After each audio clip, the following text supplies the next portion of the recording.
Welcome back to the show, ladies, gents and Pikachus. Swanky new intro.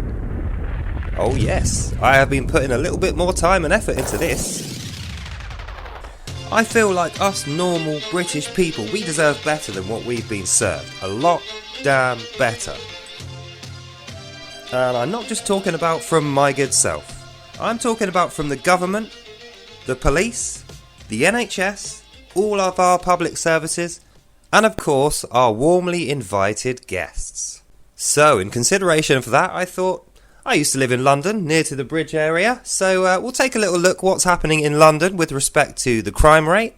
And the reason I want to do that is, let's compare, how are the services doing? How is the government actually doing in comparison to what it claims? Now, I'll start this off by saying I was actually mugged twice in London in quick succession, and I decided to move away. So the crime was climbing, and that's one of the principal reasons I moved along. Though credit where it's due, the Met Police did actually apprehend both the muggers. I didn't get my money back, but I did get my stuff back. And the thing that I want to look at is, do we still have that on the street deterrent? Is the British Bobby still scary enough towards criminals to put them off having a go or openly committing crimes against us normal British people? Let's have a look. Taking a quick stroll along the bridge, and what do we find? What looks like an Albanian scammer. Volleyball is not even speaking English. And that looks like a simple betting game is completely illegal. You might not notice, but this is an organised gang of thieves. Now, to the untrained eye, to the tourist, this might look like a normal bunch of people in a fair trade. But to the trained eye, this is an organised gang who are smarting money out of everybody there apart from each other. And as you can see, pretty much everybody in shot here is part of this little clique. They're all in on the game. And they wouldn't be standing about in the cold all day unless there was money to be made. So let's take a closer look. Hello, he's just been made. So now that these guys recognise they're spotted, check out what they do. Look, he's just going to walk straight away as if he's just not been there at all. And the rest of them are just following. Look at that, there's like a dozen of them, all in one little gang. Once again, it's worth saying, to the untrained eye, they just look like really poor people. They're just trying to scrimp and save a living to feed the children. But on closer inspection, you see brand new trainers, designer gear, iPhones, and they're clearly looking very aggressive. So I think they realise now that they're being watched. And that's not good, dear ladies, gents and Pikachus, not for them, because they want to carry on for the rest of the day. And suddenly, within a few seconds, the street is virtually cleared. Apart from two spotters left behind, but even they don't want to hang around too much. Notice there's no police anywhere. They're not worried about the police. They're worried about being caught on a camera with photographs and videos on people's phones. But they needn't worry too hard, because coincidentally, with great timing, in the background there are a lot of pro-Palestinian supporters shouting, blocking traffic, making a fuss to draw your attention over to them. Now, far be it from me to say that they shouldn't have the right of protest right in the middle of the street like that, but it isn't a very welcoming atmosphere for someone from this country, or someone who is loyal to the values of this country, namely Jews and Christians. That's about as clear a sign as you're going to get not to come here if you're one of them. And it's a sorry sight if you are actually British, English, white, and from London, or even just from England. I mean, look at the side of the bus. Send money to Nigeria. I can tell you, when I lived in London, there used to be very, very different advertising slogans on the side of these buses, and it was things relevant to British people. The gang, meanwhile, are making sure the coast is clear so they can carry on their trade. What a sorry sight. It just makes me think, back in the day, you used to have police along this road, and they would never have put up with this kind of behaviour. Blocking the cycle lane for all the London cycle users behind them, all wearing face coverings, gloves, leggings, wearing slogans, shouting things, and carrying flags. And then finally we do actually see some police on bikes go past, but they don't seem remotely interested in anything that's going on in this road. They're busy.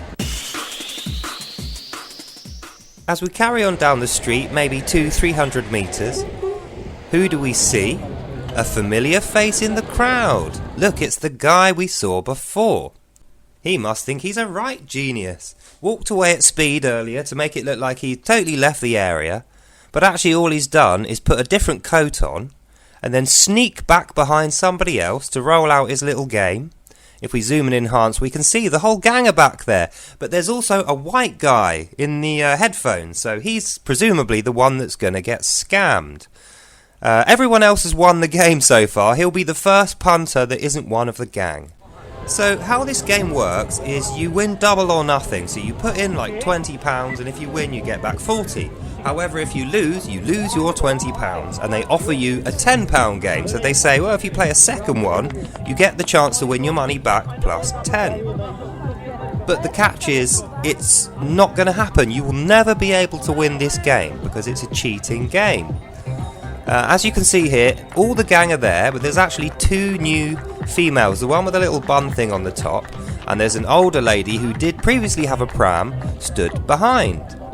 So they start to clap and cheer to make it look like there's a big crowd of people playing this game. But as we know, everybody here apart from that one white guy is part of the Albanian thieving gang.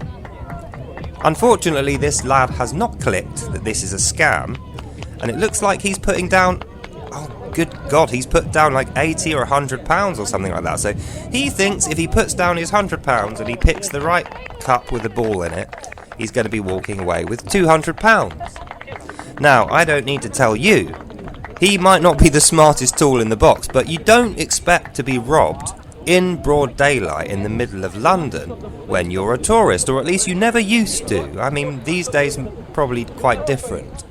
There's the spotter again, just letting them all know that there's a bloke with a camera behind, so they've all huddled round, coats up, arms extended, and they're trying to block the view of the camera so you can't see what's going on.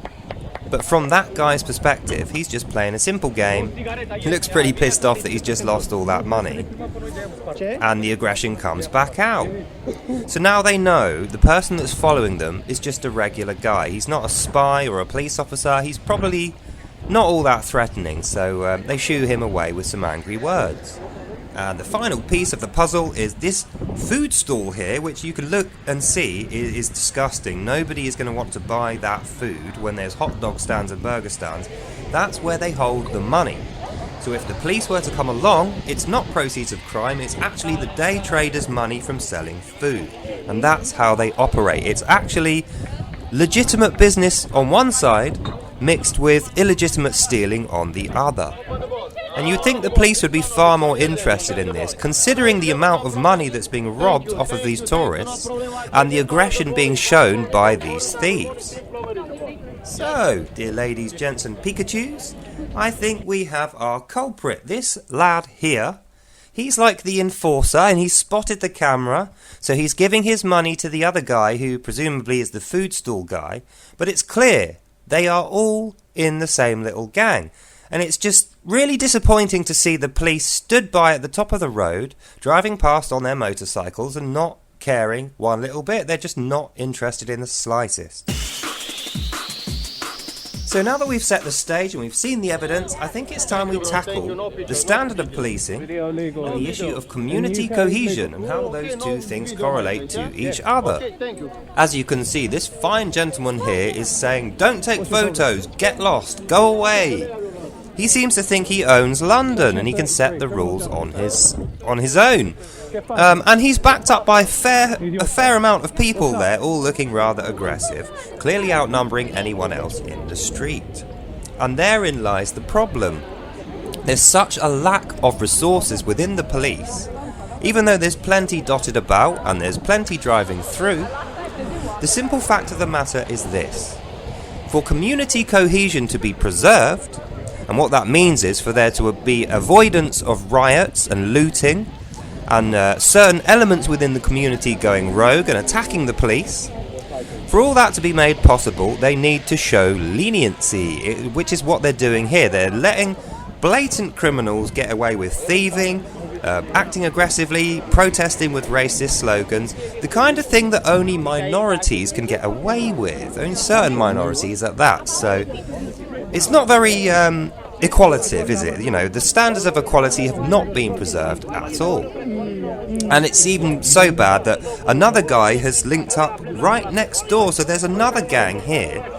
I'm not sure whether they're Albanian. This guy looks like he earns slightly less money, but nonetheless he's doing the same game. He's got the 3 cups or the 3 whatever they are, tokens, and then he's getting people that he knows to pick the right one and handing money over to them to make it look like the game is not rigged.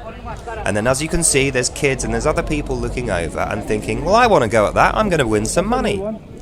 But then when he's challenged by the brave camera-holding reporter, suddenly he's not so sure about what he's doing and claims that it's none of this person's business. In fact, he defaults to pretending he doesn't speak any English.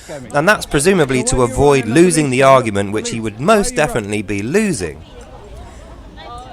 And then we see the original gang walk past. See, you can recognise these people after a few sightings. They're actually quite distinctive. They're not actually poor. When you look at them closely, they're wearing very expensive clothes. They've got coiffured hair, or the ladies have got very nicely done hair. They've all got brand new shiny white trainers on. They've all got money flowing in and out of their hands and in each pocket. So these people are doing a lot better than they would allow you to think. You know, their suggestion is that they're just scrimping and saving, and they're just about getting by. But the evidence is there. They're clearly doing extremely well out of this criminal enterprise. And so finally we uncover the shameful truth of London's policing, and that is this. Some are just more equal than others. Some people get the equality they deserve, and others absolutely do not. And those others that absolutely do not seem to be the white British people. You don't see them stealing in the streets and getting away with it. They wouldn't dream of it, and if they did, they'd be snapped up by the police like that. And the problem is, because there is such a lack of police resources, they know if it came down to it and everybody on this street who was in an Albanian organised thieving gang turned upon the police would be ordered to retreat. And well, they should, because they'd be on the losing end of a rather heavy battering, and they wouldn't make any arrests to boot, so it'd be a large, embarrassing waste of resources. Whereas if they were to arrest a white British person, 99 times out of 100, that white British person will give themselves up and say, it's a fair cop, you know, been caught red-handed, and they would pose no problem. And even if they were to pose a problem, it's unlikely there's going to be another 60 or 70 of their family members running in to help them out. And even if there was, there's certainly not going to be 100 pro-Palestinian supporters on the other side of the road that will back up those 60, 70 people.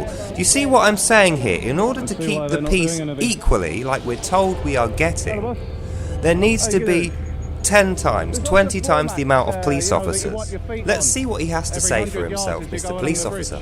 There's what, sorry? Doormats. Okay. That's where they're scamming people. So just in case you missed that, the gentleman with the camera, with the evidence, has reported the crime of scamming, thieving, illegal gambling along a public London road, in full view of the police, just round the corner from the Houses of Parliament. And this police officer's response is to say, well, I'm not going to bother chasing them because they'll just run away. And he thinks that's good enough. And I find that extremely insulting. Extremely insulting. I have to calm myself down to finish the video. And the reason is this. There's absolutely nothing stopping that officer from going and chasing those guys away and remembering their faces, using the video evidence to make sure if they come back, he can arrest them and pull them off the streets. But as we know, he's terrified. Him and his associates are fully beat in numbers and probably in aggression and skill as well.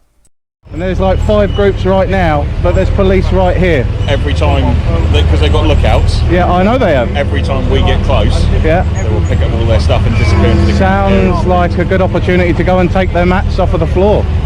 I'm not going to, because then I might be accused of,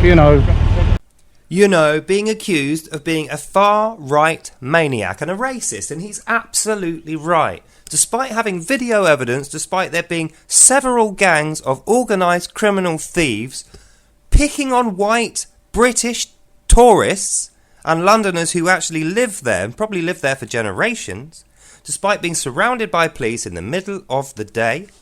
The policing is so pathetically weak, they can't even make an accusation and record it as a proper crime because the police are just not interested. And I think we have really nailed down the problem here, and it's that the police are prioritising their services in order to get the figures. So they know they're not going to be able to arrest any of these Albanian criminals without trouble and without spending more money, and so they're quite happy to ignore that and wait for some poor, innocent, angry white person to happen along one of these crimes and try and make a citizen's arrest and end up creating a story about himself on the BBC and being accused of being a racist and a far-right maniac. Yeah. It's theft. I've had a word with some other people just to see if I can get it resolved. Officer Fletcher here should be absolutely ashamed and guilty there. That's pathetic. That's absolutely disgusting levels of policing. And the excuses he gives are as empty as his head. Did you hear that? Oh, I've spoken to some other people and we're going to see if we can get it resolved. Well, who are these other people you're speaking to? The imaginary cops that you should have by your side? Or the people in command, the management of this policing team that clearly are not interested in clearing crime off our streets. They're only interested in preserving, quote-unquote, community cohesion. And as we know, the only communities that need cohesion are the ones imported by the previous Tory governments and then supported now by the Labour opposition. The traitors and rats within our government that we need to clear out. Good. That'll be nice. Because you're not the first person to come and There's about a dozen auditors at the moment that are going around filming these guys, trying to hand the evidence into the police. Yeah. Ladies, gents and Pikachus, this is what our tax money is currently paying for. We are paying these guys to sit around and eat fucking donuts, wasting the public's time, and they are overseeing the safety of foreign criminals on the streets of London. And when faced with actual good citizens with actual good evidence, videos, eyewitnesses accounts, there's a lot of them there and they've been working hard. He said there's other agents out there overseeing the crime to make it go away. And the police's response is to nod and smile and say, I know, and do absolutely nothing about it. Is this the way we want our country to die? Is this the way that Britain is going to end? Because that's all I see. I see broken promises, and I see disgusting, lax standards, and I see discrimination against the naturalised good people of this country, the normal British people, and we deserve so much better.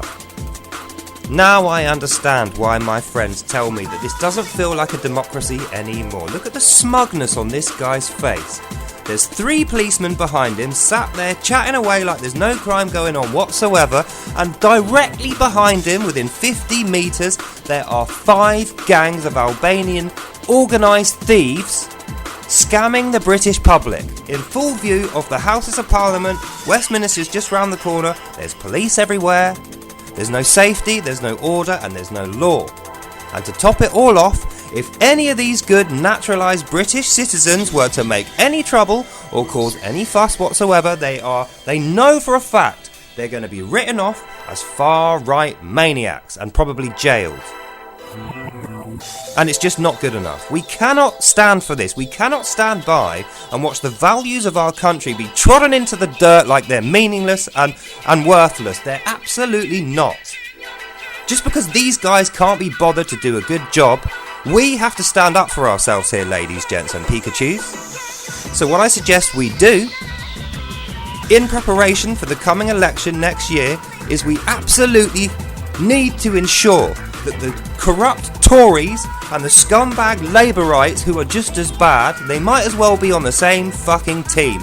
We need to ensure that neither of these corrupt, criminal scumbags are anywhere near Westminster and number 10, and we need to make sure that the people that we do elect are held to account for the things that they do and do not do. Because at the end of the day, a democracy is like your voice. If you don't use it You're just stood there in silence like a fucking lemon, and you're no use to yourself or anybody else. A Democrat who does not stand up for himself, a Democrat who does not speak, is no use to man nor beast, just like Officer Fletcher here. It's all very well wearing a hat and a badge and a bright yellow suit and a truncheon and a police motorbike, but he might as well be wearing a flicking KFC chicken suit and a sandwich board saying $3.99 for 5 nuggets for all the fucking good that he is doing. So, ladies, gents and Pikachus, I ask you, what are we going to do in the run-up to this election? Are we going to be conned once more? Are we going to listen to their poor excuses for failure? Are we going to count on their promises for the future, bearing in mind they have been so quick to fail us in the past? I can only answer for myself, not for you, but I can tell you this. I will absolutely be voting reform or reclaim. That's the only option that I have at the moment to ensure that my country doesn't go down the toilet and end up in the sewer like the raw, disgusting street food that we saw earlier that nobody was going to buy, and that we can ensure that our streets are cleaned of this blatant criminal activity so that we can walk the streets safely and our economy can go up once again, and more than that, our national pride can be restored. We must be the laughing stock of the entire world at the moment. Watching these pictures makes me so angry.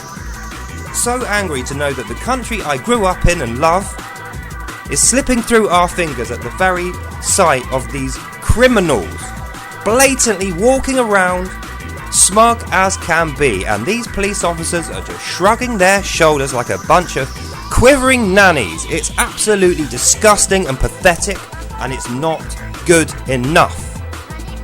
So that's the conclusion, ladies and gents. I really hope that you did enjoy this, but I also hope that I've struck a match inside of your heart and I've made you realise this country is going down the hill, down the toilet as quick as it can go. And the only thing standing between complete destruction of our values and our morals and the law and order of our streets and the safety of our families and our property, the only thing standing between that and us is our vote. Our democratic vote. So what we need to do is organise a political majority. No matter what our differences are, we need to aside our differences for this one election event, and we need to make sure we kick these corrupt arseholes, the Tories and Labour, out of number 10 and make sure they're as far away from any decision making power as they can be, and we put people in who we can relate to, who can hold the same values as us, who we can keep accountable and who we can depend upon to listen to us, because we are the people. We are the ones who give the mandate for this government to act or not act. It's down to us, ladies, gents and Pikachus, and that's the end of this video. I think it's time we accepted that we are the majority, but we're the silent majority. We need to find our voice, and we need to make this happen for the sake of our families and ourselves. So let's get this done, and I'll see you in the next one. Bye now.